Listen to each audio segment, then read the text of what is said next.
गुरुदेव, देवता हमें अमृत का लोभ दे रहे हैं।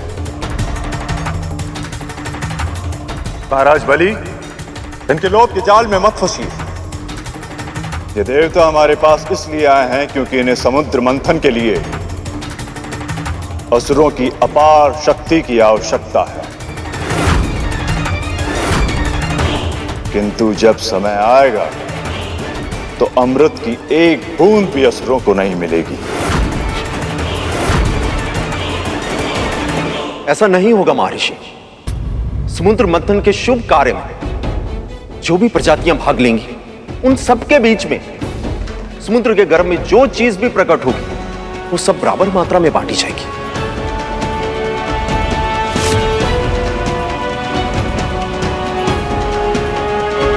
किंतु महाराज, असुरों को अमृत की क्या आवश्यकता है? हम असुरों के पास मैं हूं, शुक्राचार्य। यदि किसी भी असुर की मृत्यु होती है तो मैं उसे अपनी संजीवनी विद्या से एक क्षण में पुनः जीवित कर सकता हूं। गुरुदेव उचित कह रहे हैं बलि। विष्णु की माया से असुरों का हित हो, ऐसा संभव नहीं। मैं तो कहती इसी क्षण इन देवताओं को यहां से भेज दो। ये सत्य है कि इस समय देवताओं को अमृत की आवश्यकता अधिक है, पर फिर भी ये सब आपके पास प्रस्ताव लेकर आए हैं क्योंकि नारायण की यही इच्छा है। फिर भी यदि आप समुद्र मंथन में भाग लेने के इच्छुक नहीं हैं तो स्मरण रखिएगा, यदि देवताओं को अन्य प्रजातियों की सहायता से अमृत की प्राप्ति हो गई तो ये भी अमर हो जाएंगे और तब इन्हें मृत्यु के बाद फिर से जीवित होने के लिए ना ही अपने गुरु मंत्रों की आवश्यकता होगी और ना ही किसी विशेष विद्या की व्यवस्था की। और आप सब असुरों को सदैव अपने गुरु पर निर्भर रहना होगा।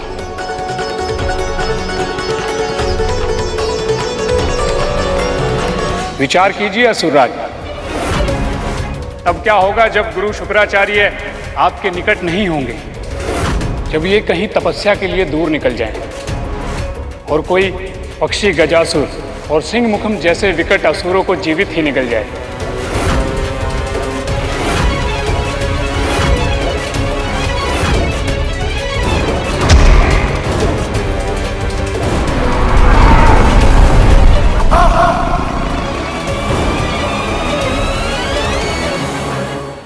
आवश्यकता से अधिक विचार वो जाल है महाराज, जिसमें व्यक्ति स्वयं उलझ के रह जाता है।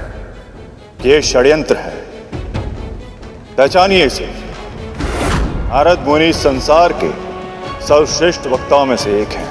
इनके शब्दों के प्रभाव में मत आइए।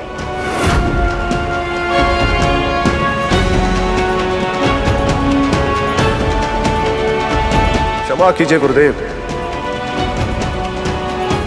पर इनके शब्दों में केवल प्रभाव ही नहीं, अर्थ भी है, और उस अर्थ को मैं अच्छी तरह समझ पा रहा हूं। सारा अमृत देवताओं को मिल जाए, असुरों की सुरक्षा के लिए मैं ऐसा नहीं होने दे सकता।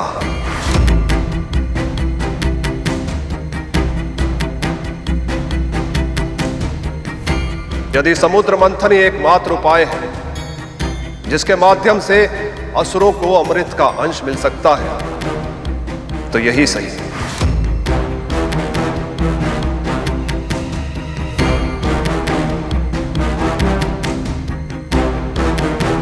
हम आपकी सहायता अवश्य करेंगे देवराज। हम असुर समुद्र मंथन में अवश्य भाग लेंगे। मैं असुराज बलि वचन देता हूं।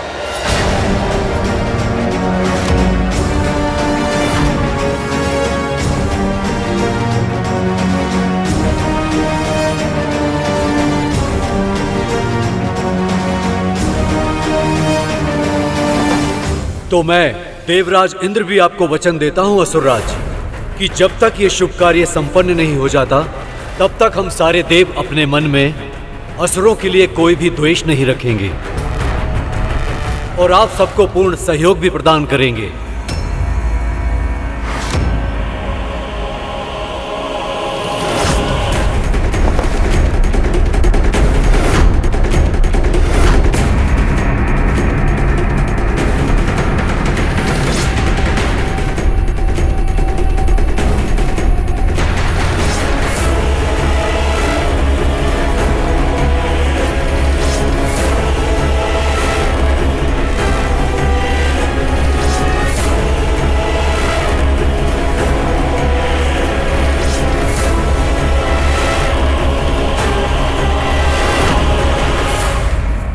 प्रभु, अब तो देवताओं और असुरों की संधि हो चुकी है।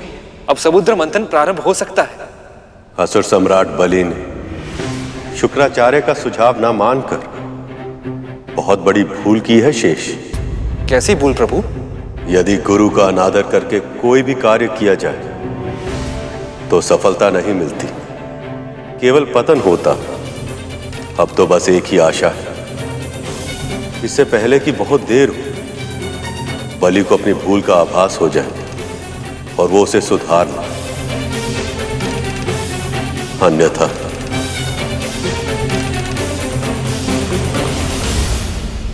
अभी तक तो माँ ने उस बुढ़े को चाबुक मार मार कर भागने पर विवश कर दिया होगा।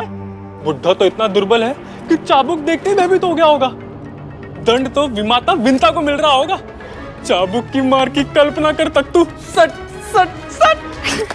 गरुड़ जहां कहीं भी होगा, अपनी माँ की चित्कार सुनकर कितना तड़प रहा होगा। माँ माँ माँ।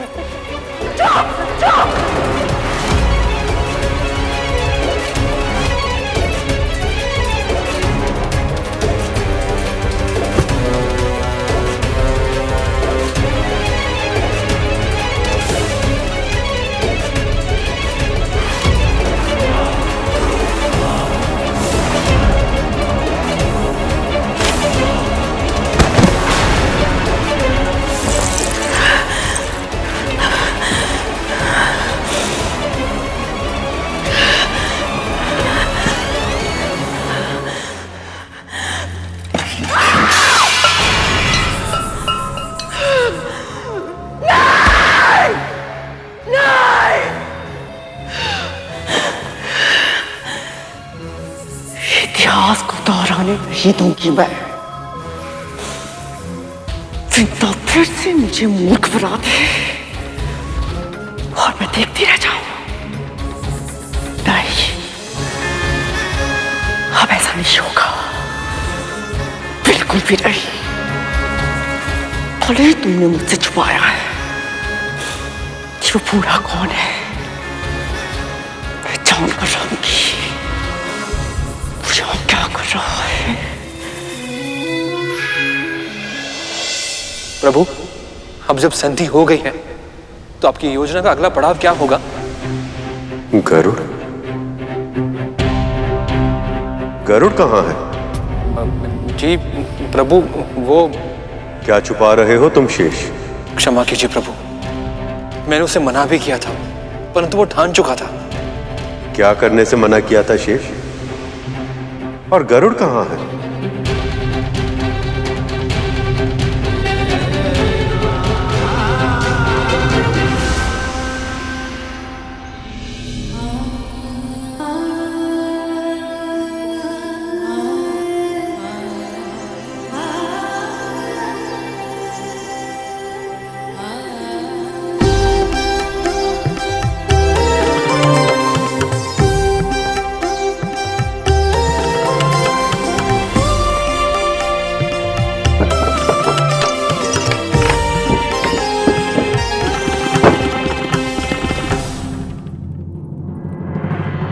लगता है बाबा को उठने में अभी समय लगेगा। तब तक मैं महल के सारे कार्य समाप्त कर लेती हूँ। फिर उनके लिए चंदन और पुष्पों का लेप बना दूंगी ताकि उनके तन से आने वाली गंध थोड़ी कम हो जाए।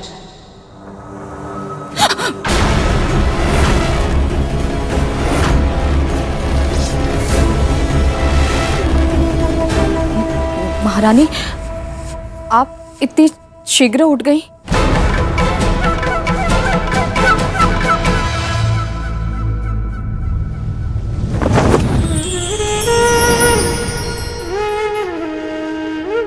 गरुड़, कहाँ गए थे तुम? क्षमा कीजिए प्रभु, मैंने आपकी इच्छा के विपरीत कार्य किया है, परंतु मुझे करना पड़ा प्रभु। ऐसे कष्ट की अवस्था में देख नहीं पाया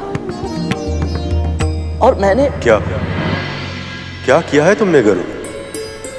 मैं माता लक्ष्मी के दर्शन करने गया था। अभी उन्हीं से भेंट करके आ रहा हूं।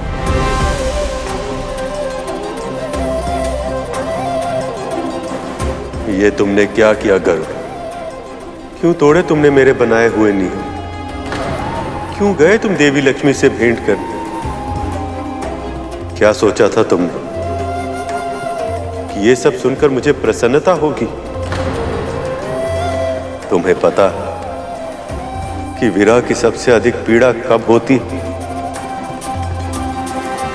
जब प्रिय और प्रेम एक दूसरे से दूर हो रहे हैं, तब नहीं। जब दोनों एक दूसरे से दूर रहने के लिए विवश हो, तब भी नहीं। विरह की पीड़ा असहनीय तब होती जब विरह की समय सीमा समाप्त होने के बाद मिलन के लिए दोनों एक दूसरे के पास लौट रहे, जब पग आगे नहीं बढ़ पाते और हृदय और भी तीव्र गति से धड़कने लगता है। गरुड़, अभी तो केवल देवों और दानवों के बीच में संधि हुई। समुद्र मंथन के लिए कितना कुछ करना शेष है, न जाने उस सब में कितना समय लग जाएगा। और तुमने अभी से देवी लक्ष्मी को सूचित कर दिया, उनकी आशाएं कितनी बढ़ चुकी होंगी। उन्होंने शीघ्र ही वैकुंठ लौटने का स्वप्न संजो लिया होगा। ऐसे में यदि किसी भी कारण से मैं अपने लक्ष्य में असफल रहा, तो इनका हृदय चकनाचूर हो जाएगा। तब मैं क्या करूंगा गरुड़? कैसे संभालूंगा मैं स्वयं को? तुम्हें आभास भी है तुमने कितनी बड़ी मूर्खता की है गरुड़। हाँ भैया, मैं जानता हूं मैंने बहुत बड़ी मूर्खता की है, पर यदि मेरी इस मूर्खता से मैंने अपने परम पिता का संदेश मां तक और मां का संदेश परम पिता तक पहुंचा पाया, मैं ये मूर्खता बार बार करूंगा। लक्ष्मी का संदेश?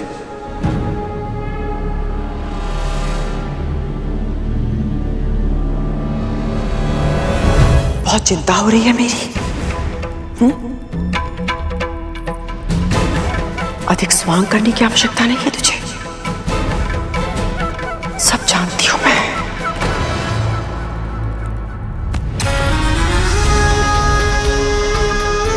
तुझे क्या लगता है तू मेरे विरुद्ध षड्यंत्र करेगी, मेरे विरुद्ध योजना बनाएगी?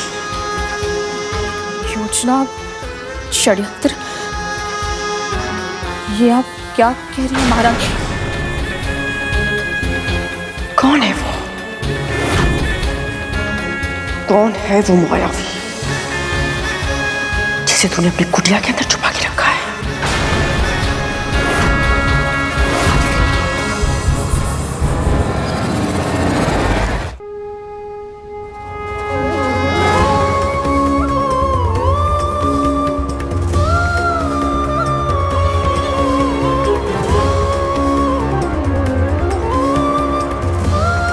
ये मां ने भेजी है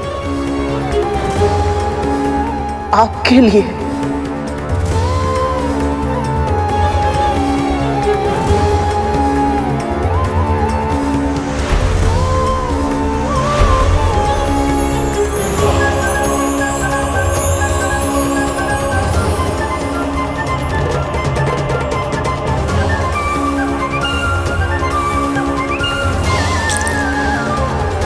स्वामी, मैं तो कहती हूँ क्यों ना हम दोनों ही एक एक पायल की रचना करें। देख तो ले कि हम दोनों की सोच एक दूसरे के समान है भी या नहीं।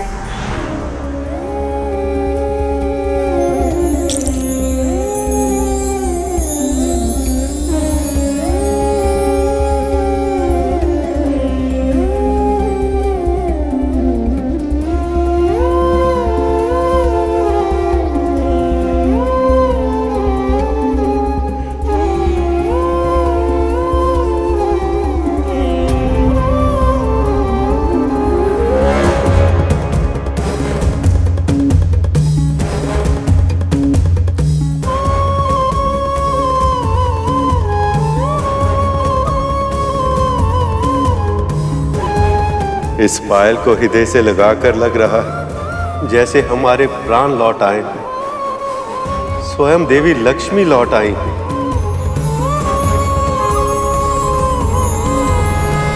मायावी? नहीं महारानी, वो बस एक असहाय रोगी है। असहाय? कितना असहाय है वो, मैं स्वयं अनुभव कर चुकी हूं।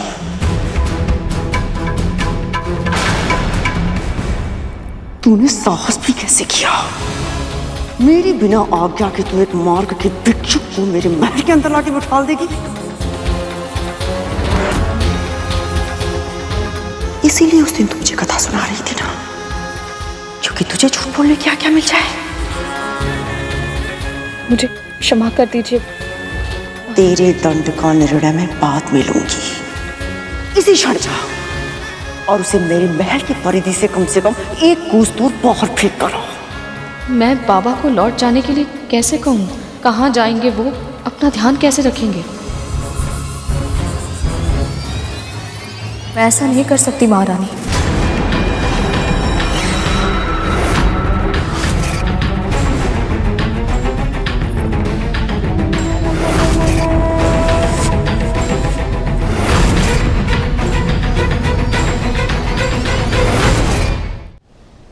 गरुड़, मुझे यह विश्वास नहीं हो रहा है कि तुमने ऐसा दुस्साहसी कार्य किया है। मैंने तो कुछ नहीं किया है प्रभु। परंतु पायल तो तुम ही लाए हो गरुड़। कहना क्या चाहते हो तुम? बस यही कि समस्त संसार में जो कुछ होता है प्रभु की इच्छा से ही होता है। कभी कभी नियम बनाने वाला अपने ही नियमों के जाल में उलझ जाता है, किंतु तुमने अपने हठ से, अपनी मूर्खता से असंभव को भी संभव कर दिया है गरुड़। तुमने मेरा नियम तोड़ा भी नहीं, और प्रतीक के रूप में ही सही तुम मेरी प्रिया, मेरी लक्ष्मी को मेरे निकट ले आए। विरह में मेरी दशा ऐसी हो गई थी कि देवी लक्ष्मी के अतिरिक्त मैं कुछ और सोच ही नहीं पा रहा था। तुमने मुझे उस अवस्था से निकालकर मेरे भीतर उत्साह का संचार कर दिया है गरुड़। अब मैं वो भविष्य देख पा रहा हूं जिसमें शीघ्र ही वे मेरे साथ होंगे, मेरे निकट होंगे। प्रेम के इस छोटे से संदेश ने मुझ में इतनी प्रसन्नता, इतनी ऊर्जा भर दी है कि अचानक ही सब कुछ संभव लगने लगा है मुझे। सत्य तो यही है कि आशा की वास्तविक आवश्यकता हमें ही थी, और देवी लक्ष्मी से मिलकर वह आशा तुमने हमें दी है गरुड़। मैं तो केवल माध्यम हूं प्रभु। ये लीला तो आप दोनों की ही है। ये सब हमारी लीला है, ये कहकर तुम बच नहीं सकते।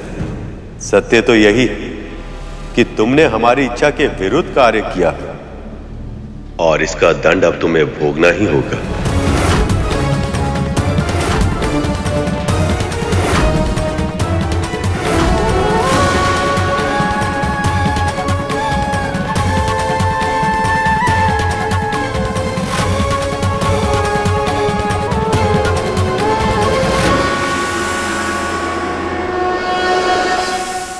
जब तक क्षीर सागर का मंथन पूरा नहीं हो जाता, तब तक तुम्हें देवों और दानवों के साथ मिलकर इस कार्य को सफल बनाने में योगदान देना होगा।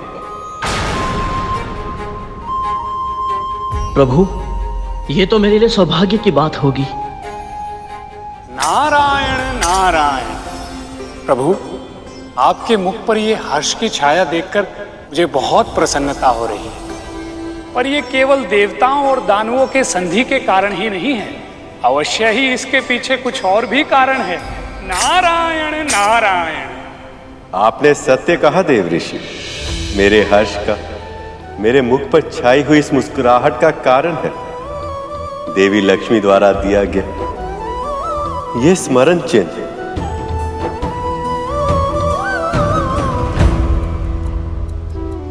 कौन कल्पना कर सकता है कि वियोग में अपनी प्रिया द्वारा दी गई ये पायल जैसी छोटी वस्तु भी अपने प्रेमी के हृदय को इतने उत्साह इतनी आशा से भर सकती है। प्रभु, क्षीर सागर के मंथन के लिए अगला चरण क्या होगा? सबसे पहले एक ऐसी मथनी का प्रबंध करना होगा जिससे क्षीर सागर को मथा जा सके।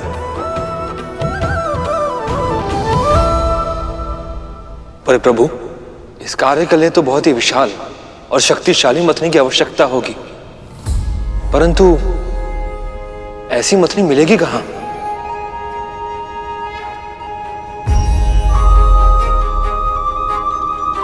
समस्त सृष्टि में एक ही वस्तु है जो ऐसी मथनी का कार्य कर पाने के योग्य है, वह है मंदराचल पर्वत। मंदराचल पर्वत?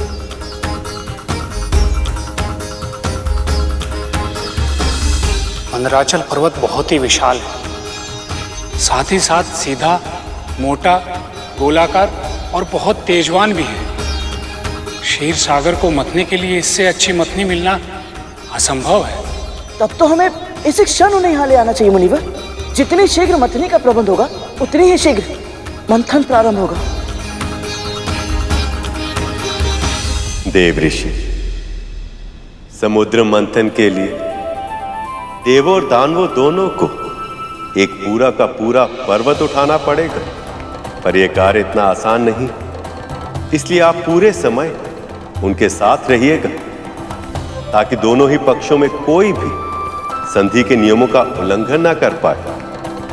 वैसे भी शुक्राचार्य संधि से तनिक भी प्रसन्न नहीं है, इसलिए मैं नहीं चाहता कि मंथन पूरा होने से पहले उन्हें संधि तोड़ने का एक भी अवसर मिले।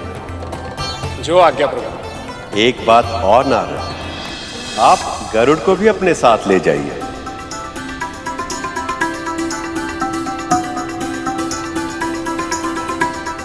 प्रभु, इसमें मैं क्या योगदान दे पाऊंगा? जो कार्य करने की इच्छा रखता है वह चाहे तो इतने बड़े अनुष्ठान में अपने लिए कोई ना कोई कार्य तो ढूंढ ही सकता है गरुड़। जो आज्ञा प्रभु।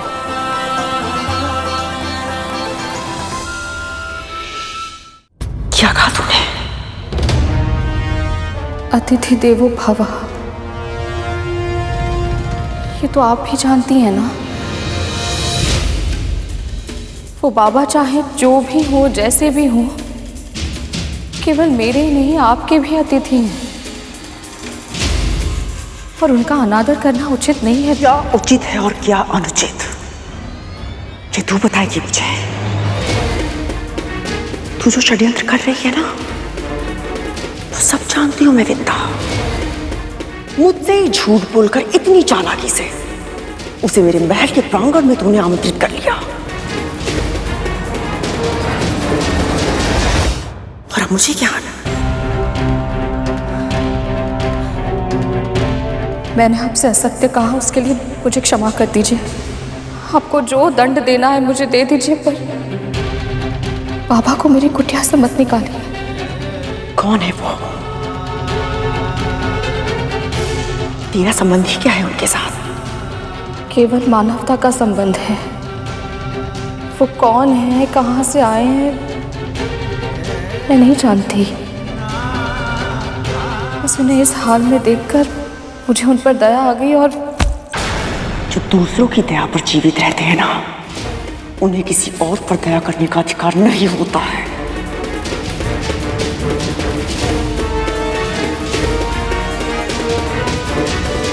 अदिति दीदी तेरे पुत्र को अपने साथ क्या लेकर गई? तू परेशानी भूल गई। दासी है तू मेरी।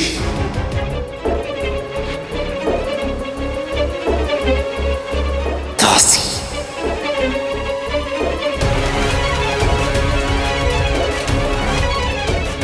स्मरण है मुझे, और मेरे पुत्र को भी ये स्मरण है। पर उन बाबा को जाने के लिए नहीं कह सकती मैं।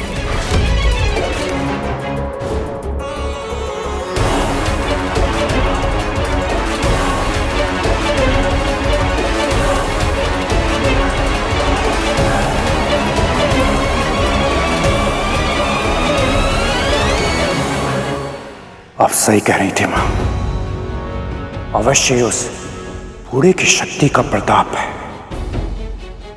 जो गरुड़ के निकट ना होते हुए भी दासी मां में इतना साहस आ गया कि उन्होंने आपकी ही आज्ञा का उल्लंघन कर दिया। पर आप चिंता ना करें मां, हम उस दुर्गंध के ढेर उस बुढ़े भिखारी को एक क्षण में इस महल से बाहर फेंक देंगे। समस्त सृष्टि में एक ही वस्तु है जो ऐसी मथनी का कार्य कर पाने के योग्य है, वह है मंदराचल पर्वत।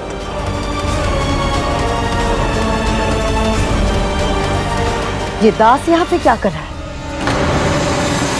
यहाँ जो भी उपस्थित है प्रभु विष्णु की इच्छा से उपस्थित है, और उनकी इच्छा पर प्रश्न करने का अधिकार किसी को भी नहीं है।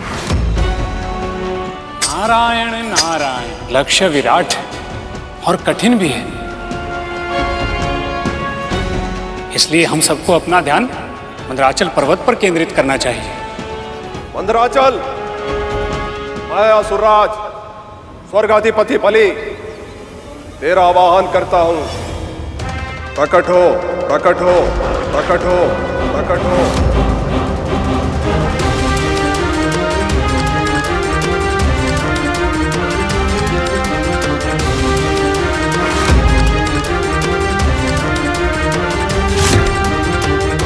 मैं देवराज इंद्र तुम्हें प्रकट होने का आदेश देता हूं मंदराचल। आदेश का अविलंब पालन हो, आदेश का अविलंब पालन हो, आदेश का अविलंब पालन हो।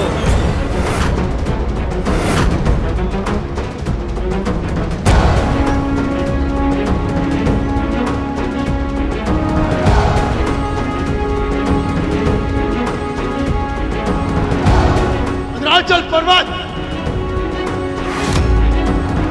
सभी देवता और असुर, असुरों की माता तिथि और देवताओं की माता अदिति, गुरु बृहस्पति और स्वयं मुनि नारद तुझे बुला रहे हैं।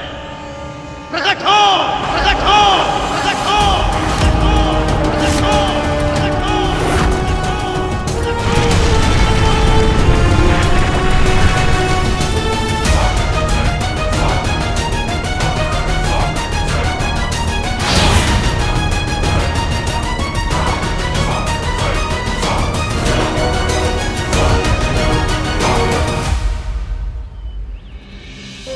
मेरा प्रणाम स्वीकार करें।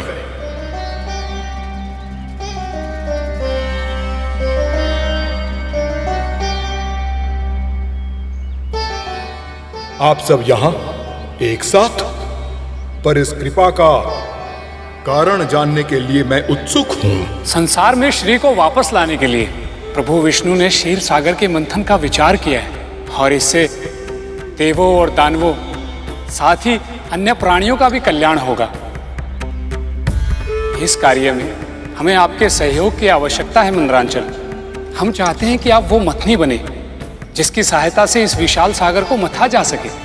सच कहूं तो प्रभु विष्णु की सेवा करना तो किसी का भी सौभाग्य होगा, और क्षीर सागर का मंथन करना तो अति दुर्लभ अवसर है जो हम पर्वतों के लंबे जीवन काल में भी पहली बार आया है। परंतु मैं क्षमा चाहता हूं, मैं चाहकर भी आप सबकी सहायता नहीं कर सकता।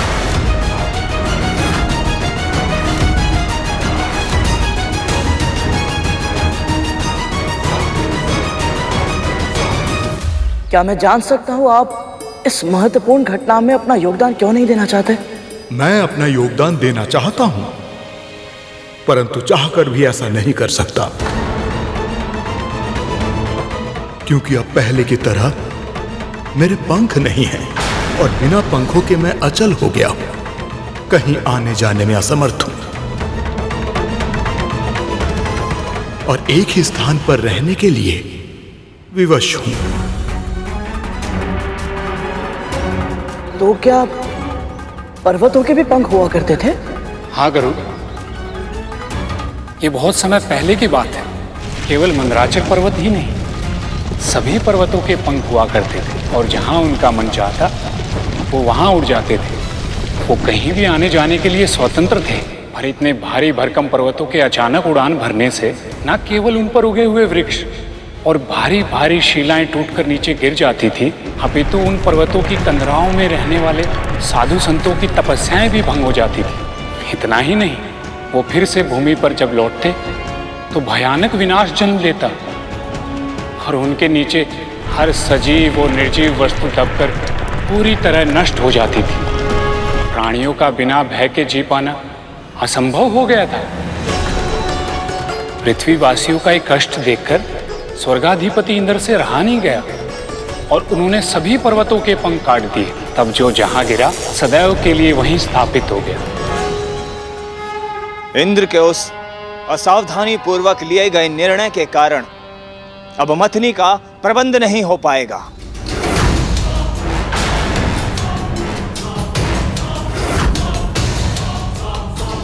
और जिसके कारण ना ही समुद्र मंथन होगा और ना ही अमृत मिलेगा।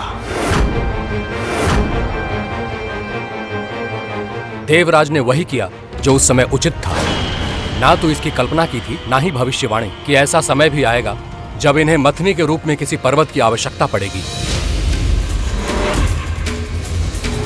जो व्यतीत हो चुका है वो अतीत है। हमें वर्तमान के बारे में सोचना चाहिए। जो समस्या हमारे सामने है उसके समाधान के बारे में सोचना चाहिए। गरुड़ ठीक कह रहा है पुत्र। हे मंदराचल पर्वत, क्या कोई उपाय है जिसकी सहायता से आपको क्षीरसागर तक ले जाया जा सके?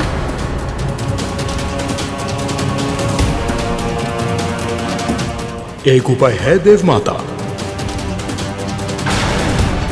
देवगण और असुर दोनों ही प्रजातियां अपने अपने बल के लिए सुविख्यात हैं।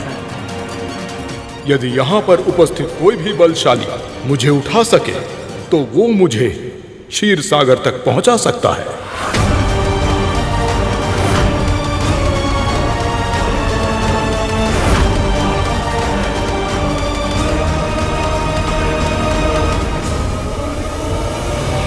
क्या ये संभव है प्रभु?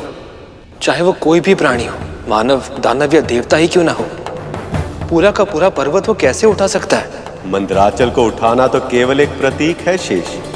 ऐसे कार्य का जो पहली दृष्टि में असंभव लगता है, किंतु प्राणी यदि आरंभ में ही ये सोच ले कि वह कार्य नहीं कर पाए तो वह कार्य कभी संपन्न नहीं हो सकता। किंतु यदि प्राणी अपने ऊपर और परमपिता परमेश्वर अर्थात मुझ पर विश्वास बनाए रखे तो पर्वतों को वह सहज ही उठा सकता है। ये शक्ति की परीक्षा नहीं, भक्ति की परीक्षा है शेष। अद्भुत प्रभु, अद्भुत है आपकी लीला। अब तो मैं ये जानने के लिए और भी आतुर हो गया कि आगे क्या होगा। असंभव है, अवश्य ही विष्णु का षड्यंत्र है। हमारी दृष्टि में हमें दुर्बल सिद्ध करके हम असुरों का मनोबल कम करना चाहता है ये। प्रभु विष्णु तो मां लक्ष्मी के वियोग में वैसे ही व्याकुल है, भला वो ऐसा कैसे कर सकते हैं? सभी को कोई ना कोई कार्य असंभव लगता है और वो तब तक असंभव होता है जब तक कोई और उसे कर ना ले। मुझे विश्वास है महाराजा बलि मुझसे सहमत होंगे, क्योंकि कुछ ही समय पहले तक लगता था कि मृत प्राणियों को जीवित करना असंभव है, और फिर गुरु शुक्राचार्य ने संजीवनी विद्या की सिद्धि प्राप्त कर ली और सब कुछ बदल गया। नारद मुनि सही कह रहे मां। जब तक आपका आशीर्वाद हमारे साथ है, ऐसा कौन सा कार्य है जो असंभव है, जो हम असुर संभव नहीं बना सकते? यदि असुर नहीं कर पाए तो हम देवता अवश्य कर लेंगे।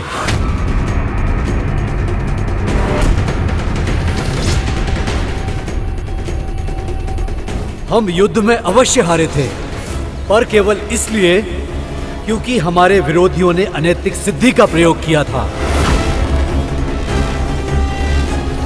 इसका अर्थ ये नहीं है कि हम बलशाली और योग्य नहीं हैं। इंद्र, देवताओं की शक्ति की परीक्षा के लिए किसी और अवसर की प्रतीक्षा करनी होगी, क्योंकि समुद्र मंथन का पहला चरण मेरे पुत्र ही पूरा करेंगे। स्वर्गाधिपति होने के कारण प्रत्येक विषय में चुनाव का पहला अधिकार मेरे पुत्र का होगा।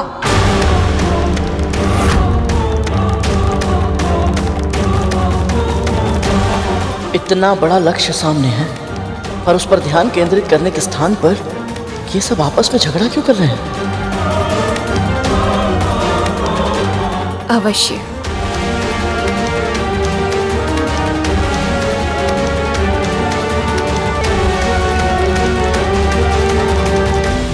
जब माँ ने कह दिया तो यही सही।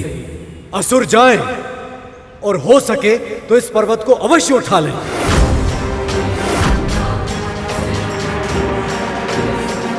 देवता जानते हैं कि यह धर्म का कार्य है, प्रभु विष्णु के लिए बहुत आवश्यक है ये, तो फिर ये ऐसी मनोकामना क्यों कर रहे हैं कि असुर असफल हो जाए? आशीर्वाद दीजिए बाबा। सफल।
ये सारे के सारे असुर इतने शक्तिशाली होकर भी इस पर्वत को उठाना तो दूर, इसे हिला भी नहीं पा रहे हैं।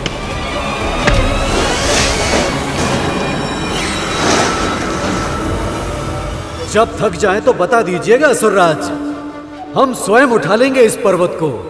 जब थक जाएं तो बता दीजिएगा असुरराज, हम स्वयं उठा लेंगे इस पर्वत को।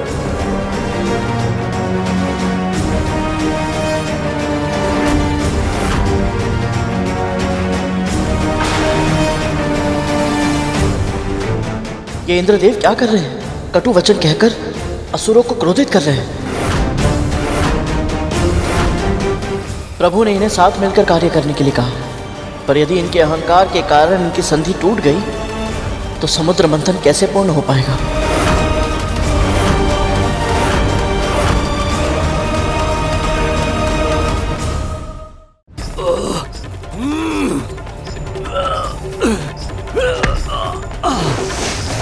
जब थक जाए तो बता दीजिएगा असुरराज, हम स्वयं उठा लेंगे इस पर्वत को।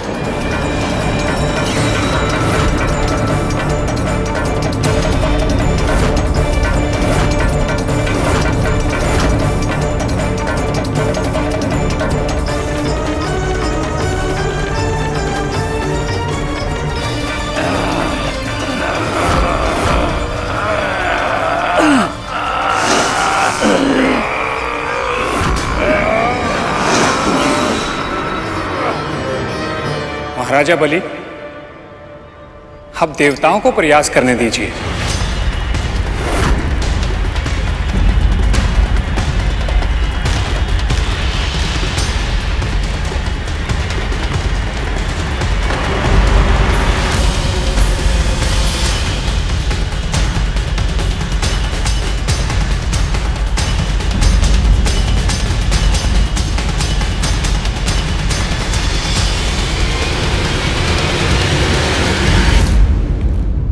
मां, आशीर्वाद दीजिए। आपका आशीर्वाद ही हमारे लिए सबसे बड़ी शक्ति है। सफल हो।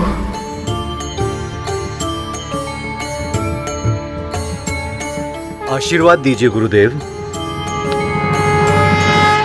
सफल रहो। नारायण नारायण।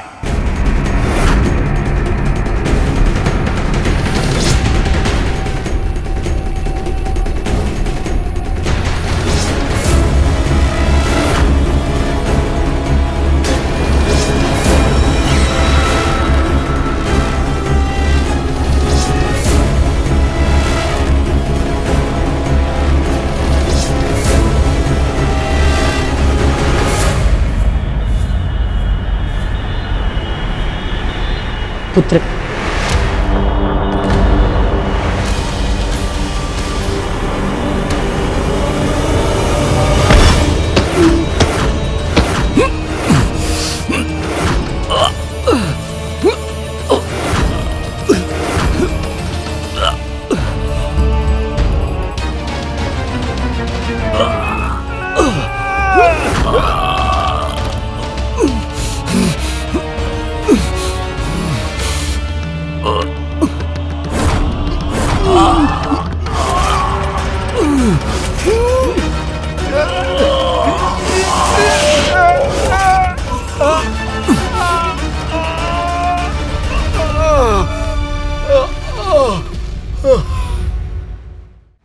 देवताओं, अपने बल का अंतिम कण भी झोंक दो।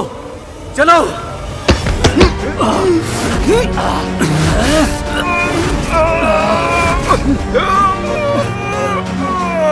देवराज, आप सब में अतः शक्ति है, आप इसे हार नहीं मान सकते। प्रयास कीजिए और प्रयास कीजिए। ये गरुड़ हमारा समर्थन कर रहा है या हमारा उपहास कर रहा है? देवताओं, और जोर लगाओ।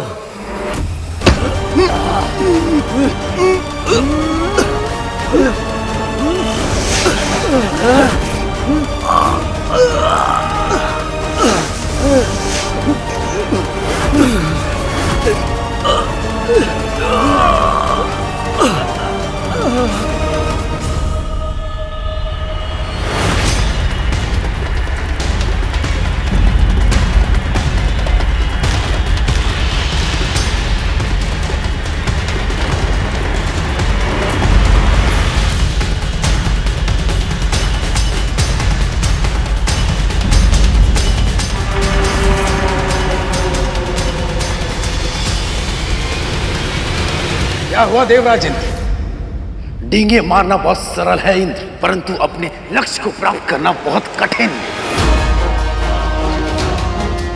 क्या हुआ इंद्रदेव, चुप क्यों हो?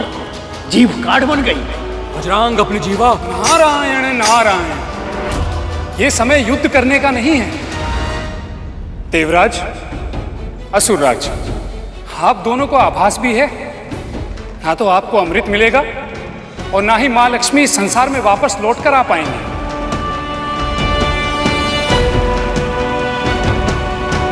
इसलिए एक दूसरे की असफलता पर प्रसन्न होने के बजाय कोई ऐसा उपाय सोचिए जिससे आप सफल हो जाएं। पर मुनिवर, और अब कर ही क्या सकते हैं हम? स्पष्ट है कि हम असुरों और देवताओं का बल इस कार्य के लिए पर्याप्त नहीं है। क्षमा कीजिए, परंतु आप दोनों के दृष्टिकोण अनुचित है। अब ये दास बताएगा हमें कि क्या उचित है और क्या अनुचित। यहाँ कोई दास नहीं है, सभी धर्म के सेवक हैं। बोलो गरुड़, क्या कहना चाहते हो तुम? प्रभु विष्णु ने देवता और दानवों को एक साथ संधि करने के लिए क्यों कहा था, इसका गुण अर्थ मुझे अब स्पष्ट हो रहा है दीदी माँ। इन दोनों को एक दूसरे की शक्ति बनना है। ये दोनों ही अब तक अलग अलग प्रयास कर रहे थे। यदि ये दोनों एक साथ, एक स्वर में, एक लय में चेष्टा करेंगे तो अवश्य मंदिराचल पर्वत को उठा पाएंगे।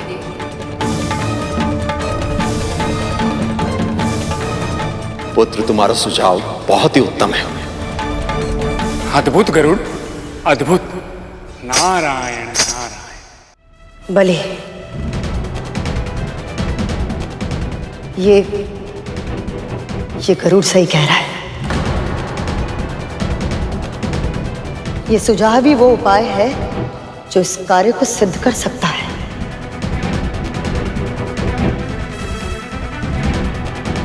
तैयार हैं असुरराज? आप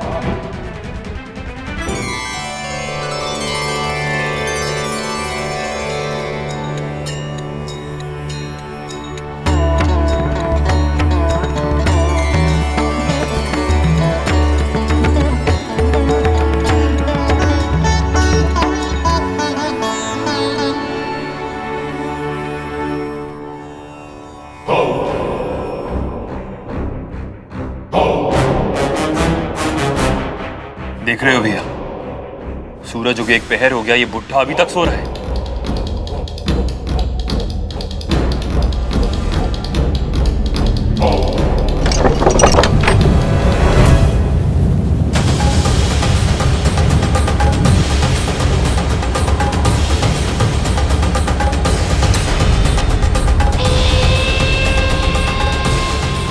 हम तो कुटिया के अंदर जा रहे थे, हम वन में कैसे आ गए?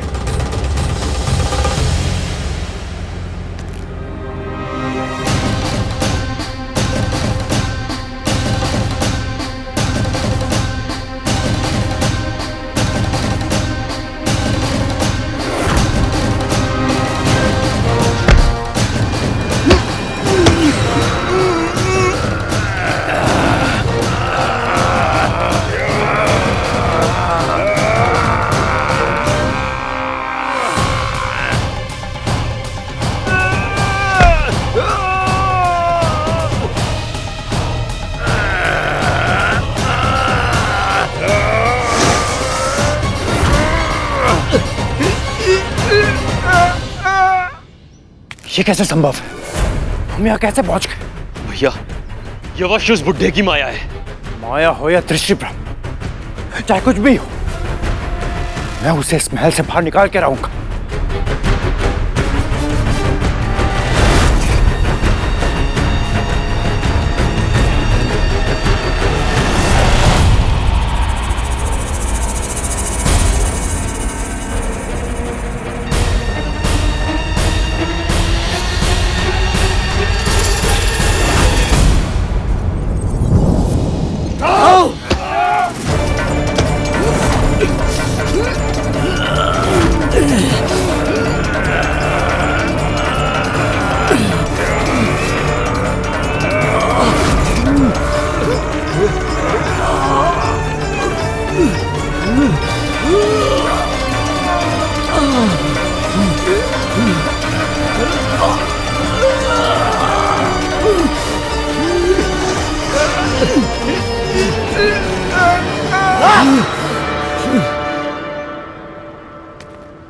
हम बहुत प्रयत्न कर चुके महाराज, ये पर्वत हमसे नहीं हिलेगा।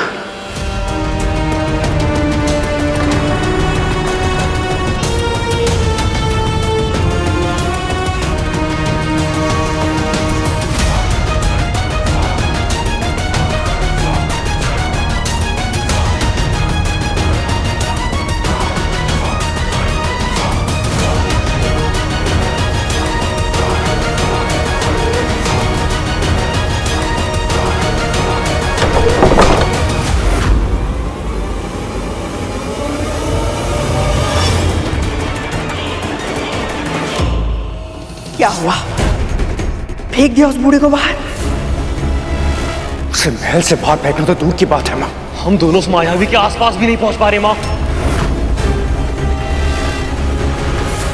देवों और दानवों की सम्मिलित शक्तियां भी इस पर्वत को उठा नहीं सकी।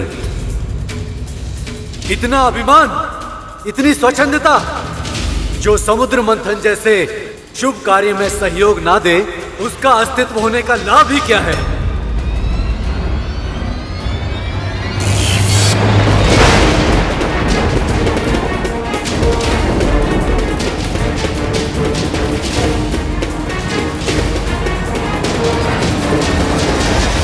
ये आप क्या कर रहे हैं देवराज?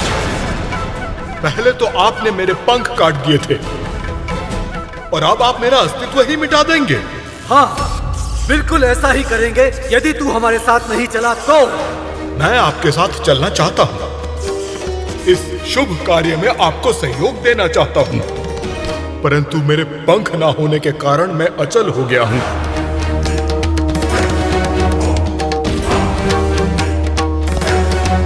आप ये कार्य स्वयं नहीं कर पा रहे हैं तो इसका दंड आप मुझे देना चाहते हैं? ये तो अनुचित है देवराज। रुक जाइए देवराज।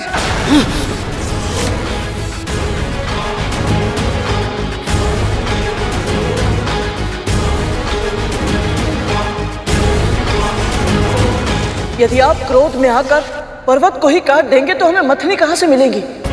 और यदि मथनी नहीं मिलेगी तो समुद्र मंथन कैसे होगा? कृपया शांत हो जाइए और इन्हें उठाने का कोई और उपाय सोचिए। हाँ पुत्र, क्रोध से ये समस्या नहीं सुलझेगी। यदि तुमने वज्र का प्रहार किया तो आघात मंदराचल पर्वत पर नहीं बल्कि समुद्र मंथन की संभावना पर होगा।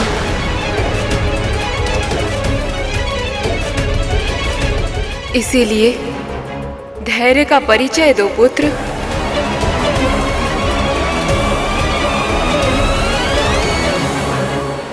यदि देवता और असुर दोनों मिलकर भी इस पर्वत को उठा नहीं पा रहे तो कैसे उठेगा ये पर्वत? तुमल, हाँ तो तुम भी वही सोच रहे हो जो मैं सोच रहा हूँ। कम से कम हम उस बुड्ढे के पास पहुंचने में सफल तो हुए थे। अब हमें ही कोई मार्ग खोजना होगा इन्हें उस बुड्ढे से छुटकारा दिलाने का, ताकि माँ हमसे फिर से प्रसन्न हो जाए। हाँ, वैसे भी हम जब से गरुड़ के साथ गए हैं ना, माँ हमसे रुष्ट रहती है। इस अवसर का लाभ उठाना होगा हमें। अब देखो प्रभु, कालिया और तक्षक के असफल होने का कारण मैं समझ सकता हूँ। उनके हृदय में एक वृद्ध के प्रति दुर्भावना है, उन्हें हानि पहुंचाना चाहते हैं वो। परंतु देव और दानव क्यों असफल हो रहे हैं? वे दोनों तो मिलकर धर्म का ही कार्य कर रहे हैं। देव और दानव दोनों अपने अपने बल का प्रयोग कर रहे हैं और मंदराचल के बल को समझ ही नहीं पा रहे। जो उनकी दृष्टि के सामने दोनों में अहंकार अपने चरम पर है और यही अहंकार मंदराचल पर इनकी विजय के मार्ग में पर्वत बनकर खड़ा हो गया। जब तक देवों और दानवों को यह तथ्य समझ नहीं आ जाता, तब तक मंदराचल अपनी जगह से तनिक भी नहीं हिल पाएगा। तो प्रभु, इनको यह तथ्य समझाएगा कौन? आप सब ऐसे हार नहीं मान सकते। यदि आपने आशा त्याग दी तो मथनी नहीं मिलेगी, और यदि मथनी नहीं मिली तो मंथन नहीं होगा। और यदि मंथन नहीं हुआ तो प्रभु विष्णु और माता लक्ष्मी सदैव सदैव के लिए विरह की अग्नि में जलते रहेंगे। वो कभी एक नहीं हो पाएंगे।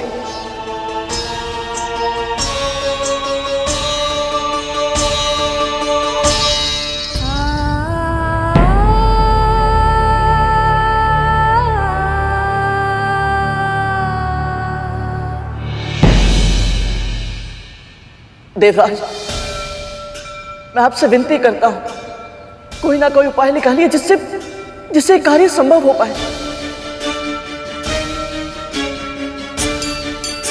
महाराज बलि, आप में केवल बल ही नहीं बल्कि मायावी शक्ति भी है। कोई मार्ग निकालिए, मैं आपसे विनती करता हूं महाराज बलि।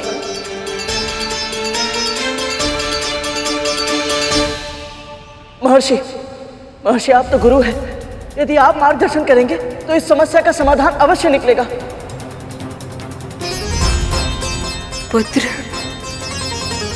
यदि कोई समाधान होता तो अब तक पता चल चुका होता। वैसे भी तू क्यों इतना चिंतित हो रहा है?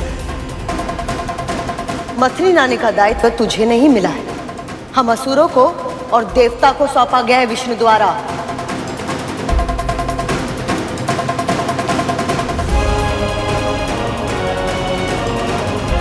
हाँ देवी माँ, आप सही कह रही हैं।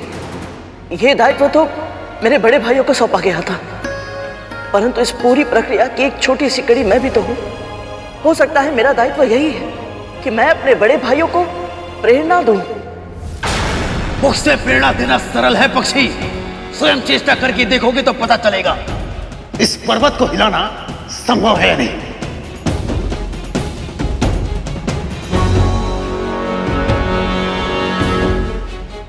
तुझ में तो एक सहस्त्र इंद्र का बल है ना, तू क्यों नहीं प्रयास करता?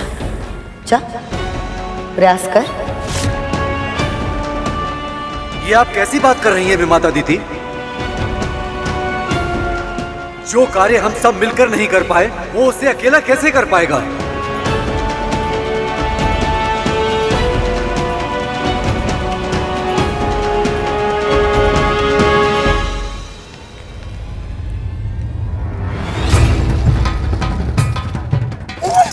देख रहा है तू? दुस्साहसी है बुड्ढा, पूजा के स्थान पर अपने पांव करके सो रहा है। भगवान श्री नारायण का इतना घोर अपमान। तू अभी जा और उसके दोनों पांव खींचकर इसे अभी उठा दे। नहीं, मेरा जाना उचित नहीं होगा। मैं काम करता हूँ, मैं दृष्टि रखता हूँ। तू जा और इसकी दृष्टता का दंड दे इसे। जा विजय बाबू। मैं जाना तो चाहता हूँ, यदि मेरा हाल भी काली और तक्षक भैया जैसा हुआ तो नहीं, मैं नहीं जाऊंगा। तू जा। सच पूछो तो मैं भी यही बात सोचकर भयभीत हूँ। एक कार्य करते तब तो दोनों एक साथ चलते हैं। चल।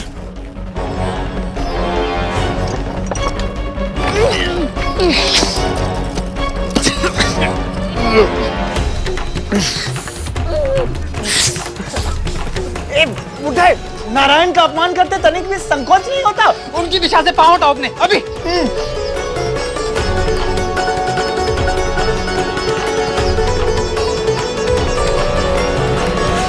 नहीं, ये कार्य मेरे लिए असंभव है। क्यों, भयभीत हो गया? हाँ?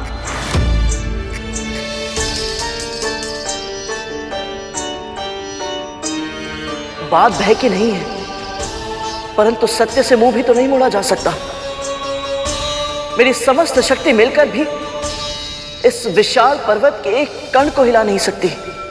यदि मुझ में सामर्थ्य होता तो मैं प्रयास अवश्य करता, परंतु मुझे नहीं लगता कि मैं इतना शक्तिशाली हूं कि इनकी शक्ति को चुनौती दे सकूं।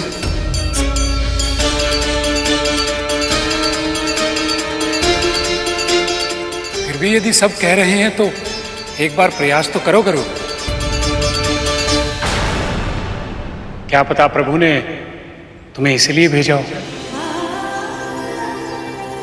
और वैसे भी तुम्हें ना शक्ति का अभिमान है और ना ही बल प्रदर्शन की इच्छा। और ना ही तुम्हारे पास कुछ खोने के लिए। और भूल से भी यदि सफल हो गए प्रभु और माँ को मिलाने में सहायक बनकर, तो तुम इस संसार को पा जाओगे।